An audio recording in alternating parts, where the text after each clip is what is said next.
Ladies and gentlemen, welcome once again to the Student of the Game. I am Kyle Nash, the Student of the Game. And listen, if you're here, chances are you like talking sport. We're glad you're doing it with us here tonight. Welcome in.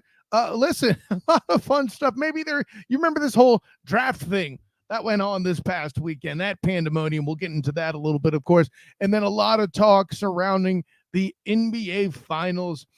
Three major stars no longer a part of the rotation. Steph Curry, LeBron James, Kevin Durant, potentially. Okay, may not all, I'm not saying they're all extinct, that they're all retiring, but this is the first time in a long time, past the first round, you do not see one of those three NBA stars in the playoffs. We'll get into that. But a few things from the NFL draft I wanted to get into. Of course, you'll be seeing more draft talk in particular coming up this Friday with Travis Holmes and myself, as well as News 4 Jax's Jamal St. Cyr. Sorry, Travis Holmes, Big Cat Country. All three of us will be breaking down the draft from the Jaguars' perspective on the Duval Dive Friday at 11. Look at that. What's going on, Mick? Good to have you in. Always awesome here to see him, whether it be on the Saratoga Media Network or otherwise. Of course, check out Huddle Up as well. We're both YouTube streamed on that, as well as A7BN Sports on Facebook Friday for A7BN Sports. Speaking of NBA playoffs, I will be in the building covering Game 6 for the Orlando Magic versus the Cavs. A 1-point loss the other night that could have had the Magic in potential to match. I believe it was Magic in 6 I predicted a couple weeks back when I had Raphael Haynes controversy. Raphael Haynes with the 3-point conversion on earlier. Bing! There's that as well. Also check out the SoTG on Twitch if you want to watch there, or if you're on one of these on-demand types, check out the podcast as well, any of your podcatchers. But let's get into this. It was one thing when the Falcons drafted Michael Penix in round 8. Now, for those who have heard me, not just throughout the draft process and the football offseason, be it college or NFL or otherwise, it was actually the preseason heading into college when I picked Michael Penix to be the Heisman winner. And I still think he should have been, frankly. No disrespect to Jalen Daniels. I don't think he was the best quarterback in the country. I'm not saying he was bad. I just don't think he wasn't the best to me. LSU was a fine team. He had to overcome a lot of difficulties with the defense not being quite as sharp as Brian Kelly and the LSU Tiger family would have liked. That one's for you, Big Jim of Huddle Up Inc. Bing! But Michael Penix was a dude who had been slept on. Everybody was talking about the top 5 quarterbacks, and Michael Penix was not on this list. People were even putting Spencer Rattler ahead of Michael Penix.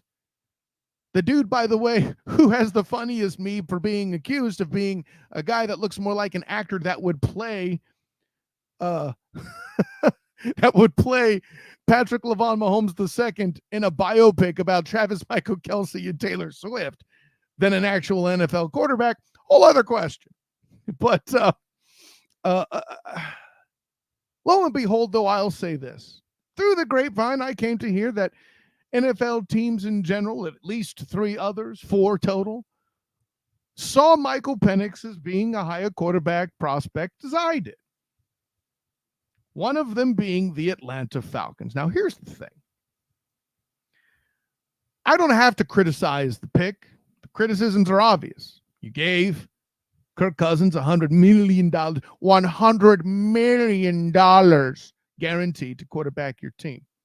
And you're in a weak and anemic NFC South where winning that division should be relatively easy. The argument can be made that if Michael Penix alone were your quarterback, you may have the best quarterback in the NFC South. No disrespect to Baker Mayfield. I'm not saying he's bad. I'm just saying I would rather have Michael Penix on my team today. Say what you will about me. It's fine. But you have Kirk Cousins. And in my mind, that makes Baker Mayfield the best quarterback in the NFC South. But even still, a thoroughly winnable division, considering the fact I can make a strong argument that it might be the worst in the NFL. Part of the reason is GMing, like we've seen from the Falcons, that acquires Kirk Cousins and then drafts Michael Penix. And here's the problem. After beating the drum for how much Michael Penix was disrespected in this entire process, I have to criticize the pick in which I was proven to be correct in the eyes of at least one NFL franchise, that Michael Penix is a worthwhile quarterback prospect. Now, there are those hipster types. You know who you are, Emmanuel Ocho, Dan Orlovsky, and it's even getting to where now Colin Cowherd's jumping into this one for the shock value. But Kyle, you say you like Colin Cowherd. That doesn't mean I can't call BS when I know he's using bait, right? We've all seen Mad Max Fury Road by now. That's bait. No one actually thinks this is a good pick, and if you do, you're doing it to be a contrarian hipster who loves clicks. Those of the smarter ilk, and yeah, I guess this is actually one where I'm siding with Nick Wright, but I'm damn sure siding with Rich Eisen too. The moment they drafted Michael Penix, they acknowledged that somewhere they have made a mistake. No, they're not hedging their bets. No, they're not doing anything smart. They made a mistake. But Kyle, drafting Michael Penix is a smart move. It's an insurance policy for an old injured quarterback with a torn ACL that might get hurt. Now, granted, am I saying that in some instance I can make an argument that Aaron Charles Rodgers getting hurt 4 snaps into the season last year is part of what motivated this pick by the Falcons? You're damn right. There's a psychology out there. Some GM is thinking of at some point, somebody in a position, in a front office, in a draft room, in a draft situation room or room, whatever you call it, said, well, I mean, we don't want a guy who's just going to go out there and be Aaron Rodgers. Am I right? Somebody made a comment like that in reference to a veteran player getting hurt early. And I can hit the parlay potentially and claim it was somebody in the Atlanta Falcons war room. But we don't have the tape for that. The punchline is this, though. If you drafted Michael Penix in case you thought Kirk Cousins got hurt, and I'm supposed to praise you for prudence, I won't. That means you paid $100 million. Oh, but it's front-loaded. Shut up. You paid $100 million for a guy you expect to get hurt. And if you're expecting to get hurt, do you get him more protection in the first round where tackles are going a dime a dozen and are pretty damn talented? No. Instead, you draft Michael Penix just in case he gets hurt. By the way, it ain't like there isn't an injury history with Michael Penix. Torn shoulders, messed up ACLs, the gamut of injury issues from Michael Penix. And this is your injury relief. Q Afro Man, someone made this pick because they got high. That's what I'm telling you.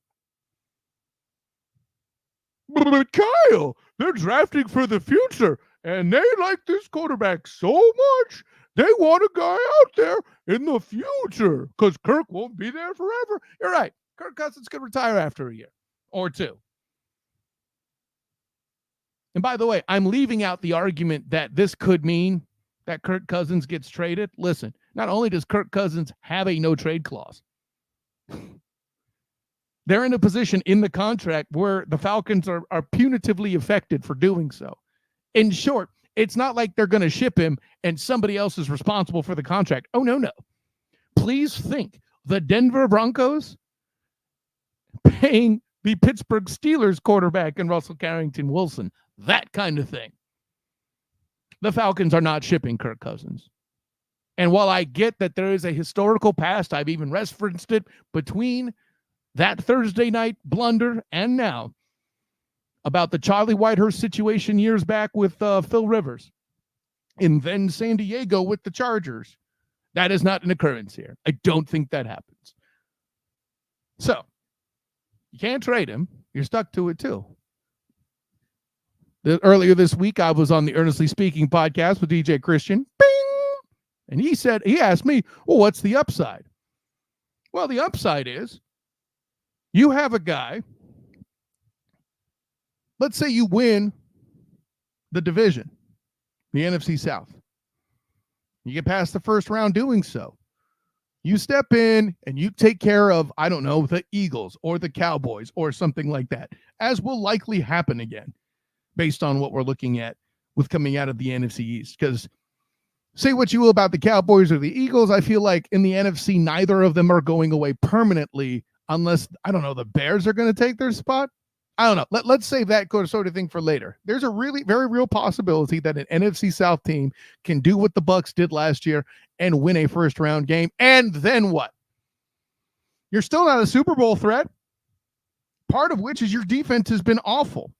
The last time the Falcons had defense that I'm impressed with would have been when they made the Super Bowl. And ironically, the defense gave up a 25-point lead to make us all deal with these morons who think that Tom Brady is the greatest quarterback of all time. And instead of fixing that defense, doing something that might impact the other team's quarterback, you get a backup quarterback that you don't plan on starting till age 26. By the way, should Kirk Cousins go down, wouldn't you have liked the backup quarterback you have in Taylor Heinicke to have a weapon? Because all you've guaranteed is that by the way, Heineke's not a rookie technically. What am I thinking? And your rookie won't have that kind of a weapon that you would get with an 8th round pick because you got Michael Penix. You didn't trade up to get any help in the first round. You stood pat. And you're asking for a guy who is going to be 26 or 27 when Kirk Cousins retires with an injury history to just come in and not be an injury risk himself and take your franchise over. The blunders are limitless, and no hipster contrarian factors are going to fool me into being frauded once again by this Atlanta franchise. The fraud cons are a thing, and they have been for some time. I'm not falling for it. Anyways, that being said, you know whose draft I did enjoy? Ironically, the completion of the circle with the Chicago Bears taking those picks from the Panthers last year and failing so hard with Bryson Young that now Caleb Williams has a hell of a rookie running mate in Rome Odunze. Oh, by the way, across from Keenan Allen, booyah. That's the kind of weapons you want a rookie to have. A badass athlete and a guy with some intelligence and experience who, by the way, has helped rookie quarterbacks progress in his career. I know Justin Herbert did not enjoy losing Keenan Allen. I'll tell you that for a fact. Some of the upgrades the Bears have made defensively, I'm not saying they're winning the NFC North. But in the NFC being a playoff team, if that goes well, I'm not here to rule that out. If they fail to do it, I'm putting it on Eberflus, and he needs to be fired, just like I said. I'm going to be breaking out the Lucifer Morning Stars if they don't make the playoffs. I'll tell you that for a fact. I picked the Bears, by the way, to win 8 games last year. And with an injury-riddled year for Justin Fields, who's now a Steeler, they won 7. I'm not going to go full Lucifer Morning Star and say, I tried to tell you, but you wouldn't listen. But I'm saying I have something there. But in all of that, here's another thing about the draft that kind of confuses me, really, when you think about it. And this isn't really an angry thing, but everybody's so surprised that there were 6 quarterbacks drafted in those first 12 picks. By the way, weren't we told for years heading into this season that this was supposed to be such a great quarterback class? And yet, we're all, oh, look what just happened. Oh, 6 quarterbacks. Of course they were. Quarterbacks are at a premium in the NFL far than they've been in some time. I mean, look at all the dudes that have been retired of late, over and above Thomas Edward, Patrick Beaver, Brady. Right? Quarterback talent has been hard to come by. Moreover, the position is evolving in a way that we've been talking about for years, right? You can't be Tom Brady anymore. You can't be Peyton Manning anymore and expect to be successful. You have got to move. You have to have a 40 time that's sub 5 and to be able to escape and be a weapon with your legs yourself. Please see Lamar Demetrius Jackson. Please see Patrick LeBron Mahomes II. Please see Trevor Lawrence. That's right. A white dude can run fast too. I say jokingly, of course. But listen, even Michael Vick and Kurt Menefee have shown that mobility isn't just a racial stereotype in the NFL like it used to be in the day. Everybody's got to be able to run if they want to be successful. And this is why some people might be questioning Drake May a little bit, but I don't think he's a bad athlete. I think he's fast enough. I think he's got kind of a Brock Purdy quality to him. But punchline's this. Because the quarterback has to be so much of everything, maybe it's just hard to find that guy. And you wonder why teams are going out of their way to find quarterbacks that are young to plug into their system right away from moment one, whereas in the past you would have a quarterback sit for 3 years, a la Jordan Love, Patrick LeBron Mahomes II, like the Falcons are apparently going to do with Michael Penix, to have a lesser salary, a lesser impact to bring in weapons. Not a backup, mind you, but to bring in weapons to support that rookie quarterback or a defense to recover from the mistakes that rookie quarterback might make. This is why San Francisco was 4th and 1 in overtime against the Kansas City Chiefs away from winning the damn thing last year. Everybody seems to want to forget about that. One can say, unfortunately, one Christian McCaffrey fumble early. But the 6 quarterbacks out of 12 was not a shock. Moreover, I'll even build on that. That contributed to why defensive players weren't taken in the first 20 rounds? Something silly like that. Which is why, we got guys who are corners going in. I think it was like I was picking Arnold out of Alabama to go 17, kind of like what Mel Kiper did in his third draft board job, to go to Jacksonville, for example. And I think it was like 27th he went. So, and that started with the quarterbacks making a run. And then with the quarterbacks making a run, other teams, the Bears are an example, like got weapons for their quarterback. If you had a quarterback, you got a weapon, which is why Marvin Harrison Jr. is still wearing red, and he's doing it out in Arizona, poor guy. So when those offensive weapons start going, well, hey, we needed to increase our offensive prowess. We can't do it. Let's get one of these tackles. And those guys made a run and flew off the board. And all that started with this quarterback. By the way, I don't think there's been enough talk of how much of a factor Jordan Travis could be should he recover well. I'm not saying he pulls a Russell Carrington Wilson and passes up, let's say, a Tavares Jackson and Matt Flynn type. I'm saying, though, down the line, he could be an asset that's a heck of a backup and makes enough noise to get a starting job somewhere, should he recover well. Or at least get starting reps somewhere, make a significant impact, help a team get to a playoff scenario. Think Chad Henne on the way to the Chiefs winning the Super Bowl last year, playing an important drive, an important game against Jacksonville to move on to the AFC Championship game, right?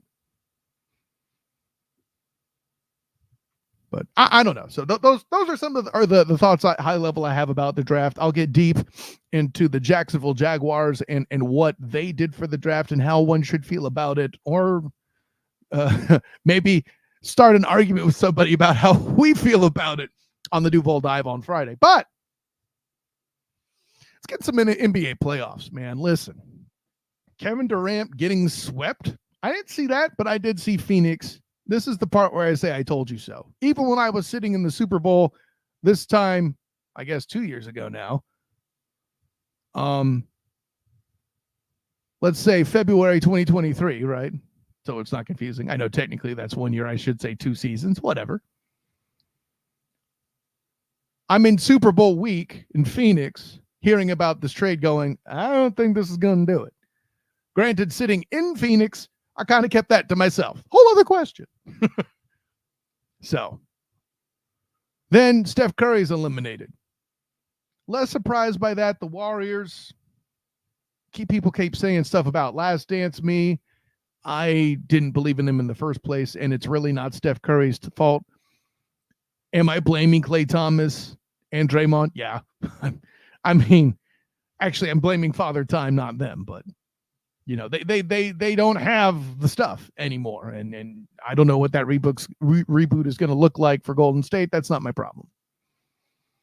But the Lakers, again, in close sweep fashion, or gentleman's sweep, I should say, as much as one can have a close sweep, the Lakers did it yet again. Now, I know already there's talk about, but Kyle, if Anthony Davis didn't get hurt, they'd have won that game. Fine, they still lost the damn series. I don't want to get into that.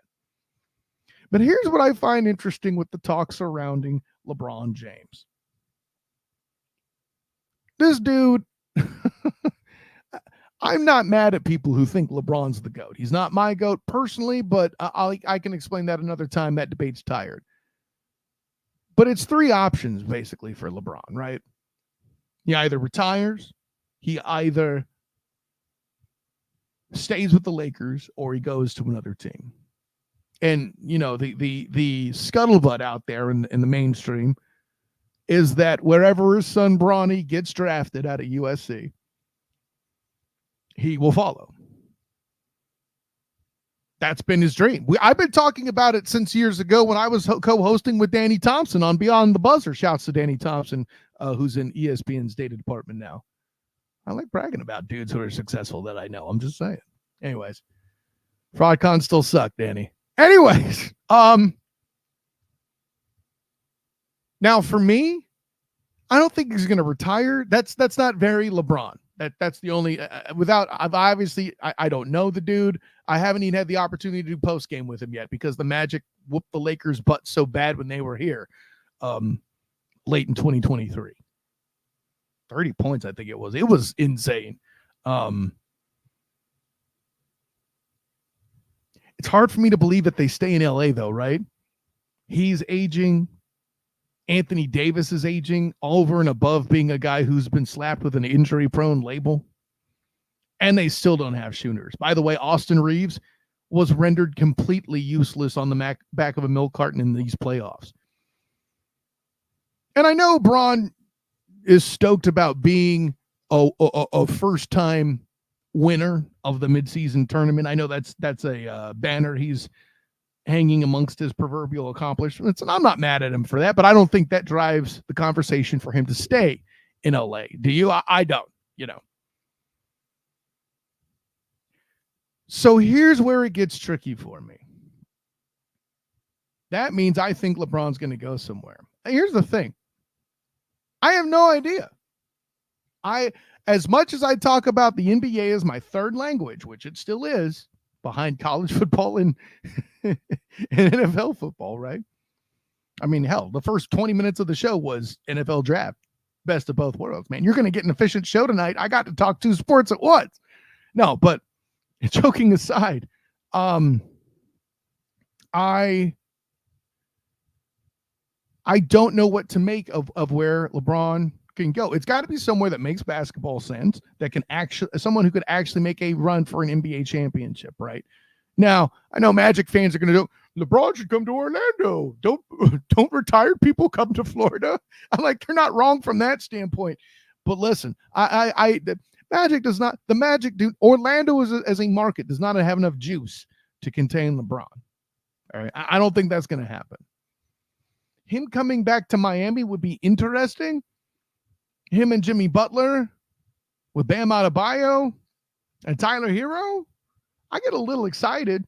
I just don't think it's going to happen. Not to mention that Jimmy Butler already himself, like Braun, I shouldn't say like Braun, but is showing signs of being long in the tooth, and Braun would have to carry more weight, as too does Bam Adebayo, right? All those are issues. I've heard Philly bounced around. So let me get this straight. You're going to get an old guy who's dodging a bunch of injuries to be the focal point of your team, and then you're going to bring in LeBron. That's a Joel Embiid joke, and it's cruel because I love Joel Embiid as a player, but man, as investments go, he's been a struggle in the postseason.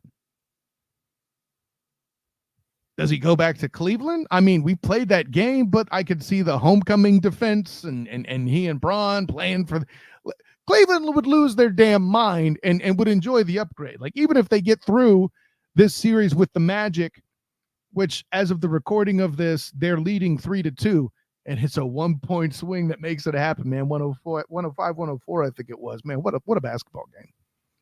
It was 1-point lead at the halftime by the Cavs, man. That's Paolo Banchero and Donovan Mitchell in the postseason have been fantastic to watch. Franz Wagner's made a difference. Garland's made a difference for Cleveland. And by the way, they did it. The Cavs did without Jarrett Allen. Mad props to what they did there and winning that close game. Both teams scoring over 100 in the same game for the first time in that series is crazy. But do you really think Bron's going to go back to Cleveland? I mean, I'll grant it. It would be a little easier for him to actually win than it was in his last stint there, where it was him and 4 dudes, right?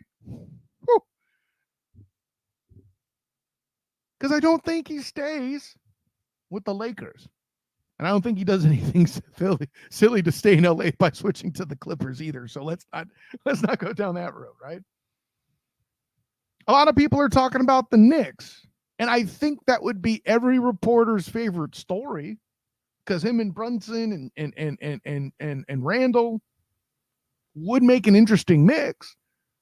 But Bron has said in the past he refuses to work with Dolan, the owner.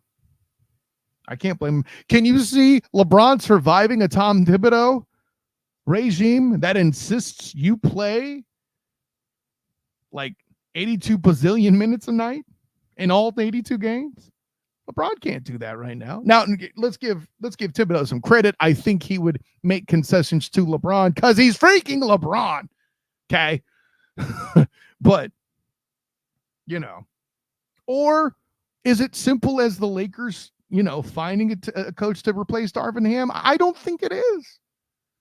And from the Lakers' perspective, they're smart to let LeBron decide, because then no matter what LeBron chooses, it's not the Lakers franchise's fault. Oh, golly, we lost LeBron.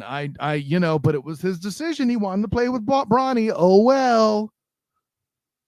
Or if he decides to say, the franchise could be like, guys, listen, this dude won a championship for us and is in the eyes of many a goat. Do you tell God to stop lifting up the sun every day? Well, we won't either. So as the Lakers organization, we were handcuffed to the decision of LeBron James. And when he retires, we'll move on with Anthony Davis and our new core and actually get some damn shooters in the building. I know they'll work on the rest of that part of the press conference, but you see what I'm saying?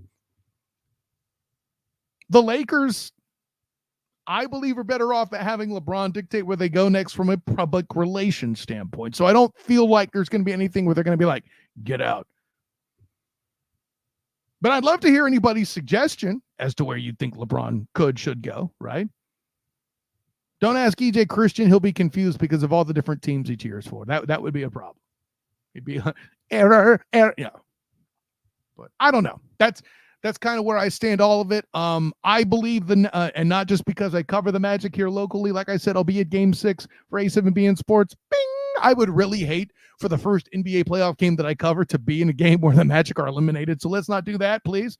But as I've said before, no series truly starts until somebody wins a game on the road, which means the Magic will have to start this series at Game 7. Either that or that parable is going to look really stupid going on. But regardless, whoever goes past the series, I'm fairly certain will get crushed by Boston in the end. And look out for those Minnesota Timberwolves making some noise, man. Them and the Nuggets in this next series is going to be fascinating stuff. That's all I have to say about that. Of course, you know what? I think that's where I'll leave you tonight. We'll do a short one tonight. Of course, I am Kyle Nash, the student of the game. You can find me on Twitter at the SoTG. Find me on Instagram and Threads as the same, the SoTG. Find me on Facebook as a student of the game. Check out my writings with the Black and Gold Banneret. Got draft coverage there. Night Shift Live podcast just went out as I wrap out some analysis for UCF draft picks that took place, going from Tylen Grable to John Rice Plumlee and more. UDFAs are included as well. So check out me and Jeff Sherrod talking about that on the Black and Gold Banneret. Of course, 3-point conversion, doing stuff with them. I know Raphael Haynes had his show tonight earlier. Check out that as well. After you check out the Student of the Game, check out the 3-point conversion show with Raphael Haynes there. A lot of draft coverage from up-and-comer Cortland Griffin. Although, listen, Cortland, I get that you're trying to ask good questions of Jacksonville's Brian Thomas Jr., a.k.a. BTJ. There is not a rich history of great receivers in Jacksonville. Okay, there's two. There's Jimmy Smith, there's Keenan McCardle. That's it, buddy. That's it. Maybe you want to give Christian Kirk some credit. Cool. But no, there's not a rich history of receiver talent in Jacksonville. Sorry. Just no, stop it. Hey, I criticize because I love you. Been doing a great job, but no, stop. Anyways, honestly, check out Cortland Griffin stuff, 3pointconversion.com. And also my work with the Jaguar Report. Check out all their breakdowns there too. John Shipley, my editor's got a lot of good stuff. So check out Jaguar Report as well. And yeah, that should be all of the mix. And then Duval Dive on Friday at 11 a.m. with my guy Travis Holmes of Big Cat Country, and getting Jamal St. Cyr, sports anchor for News 4 Jax, coming in. He's been on the Student of the Game in the past. He was on episode 100. He will be the second guest on the Duval Dive. T-Wigs was so great 2 weeks ago, we had to have somebody else on. And then also he'll be the second guest on the Duval Dive, but his first appearance there on Friday morning. So check that out, 11 a.m. Of course, all of it you get on the Student of the Game pod channel, iTunes, Spotify, all of them. Find it. And if you can, let me know. I'll get it to you. But in the meantime, an honor, joy, and privilege to talk to you all. Until next time, everyone, class dismissed.